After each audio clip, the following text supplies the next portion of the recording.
टोर टोर कइले बाड़ा कि बेटा नाती पोतू भोजन लेके आवेला। पता चलेला कि बिहान हो गए, को झूठू हाल चाल नहीं पूछल। आवे बाबूजी मर जता तो लोग नौ गुना खड़ा करता, जन्म होला तो बरही कइल जाला, मर गइला पे लोग ते रही कह देता।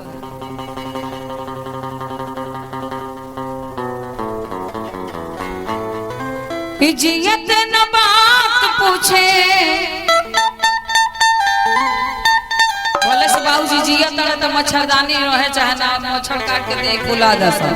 लेकिन सेजिया में मच्छरदानी दिया बिछौना पोस क्लास में पूछी, बोले चट्टी बिछा के सुतल हो कि जियत न बात पूछे कोनो परानी, मोते दियात बा पिपरवो के पानी, मोते दियात बा पिपरवो के पानी। जियते न बात पूछे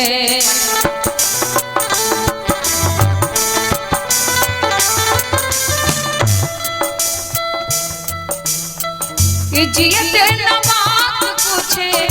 जियते न बात पूछे कोनो परानी, मोते दियात बा पिपरवो के पानी, मोते दियात बा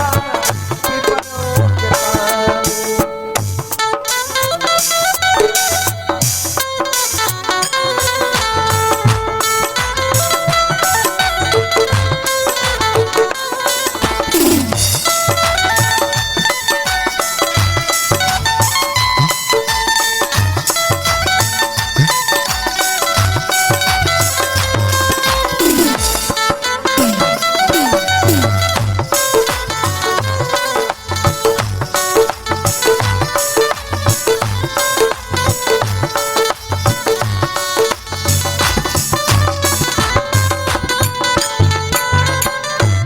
और पाकिट के दाम तौले, जोले थैली में रुपया बतौले, हाल चल खूब परिवार के लोग पूछे। पाकिट के दाम तौले अरे 100 गो संघाती, कुल परिवार हित मित बेटा नाती,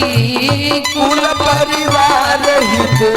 मित बेटा नाती, अरे कुल परिवार हित मित बेटा नाती, कुल परिवार हित मित बेटा नाती। मेहरी मर्द जाने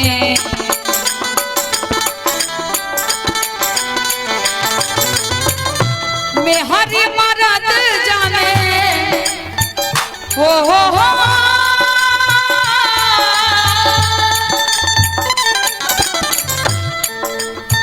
कि मेहरी मर्द जाने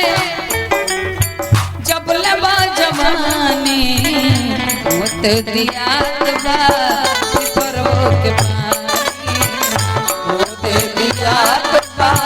पिपरवो के पानी।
पूरा जिंदगी के में बीतल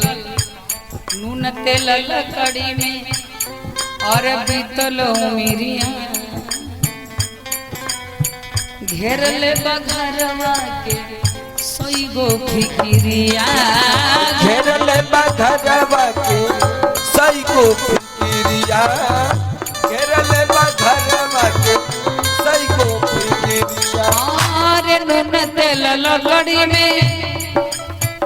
बीतल मेरिया हो बीतल मेरिया नून तेल लगड़ी में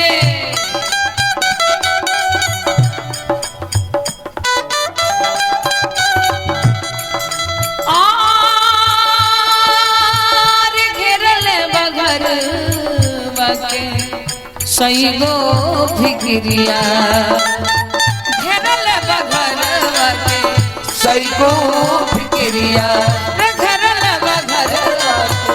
सही को फिकिरिया गद होले बदतर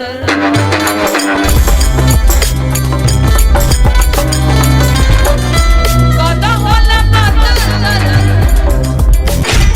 हो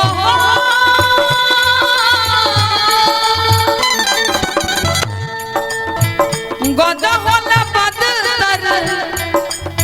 बनल जिंदगानी हमते दिया तेरी याद परो के पानी तेरे करो के पानी तेरी याद परो के पानी उद्धव जी कहानी की हो सकेला कि महतारी के प्रेम स्वाभाविक होला पिता के प्रेम स्वाभाविक होला तरी चली देखिए और ब्रजवासी लोग के का स्थिति बा गैनी जमुना किनारे सब सखी लोगन के साथे राधा रानी उद्धव जी पहुंचल मानी जाके अपने तत्व ज्ञान के प्रचार करे रहे निर्गुण ब्रह्म के उपासना करे के उपदेश देवे लगने राधा जी कहनी उद्धव जी देखी रहुआ अतिथि यहीं ऐसे रहो स्वागत बा एगो कार करें हम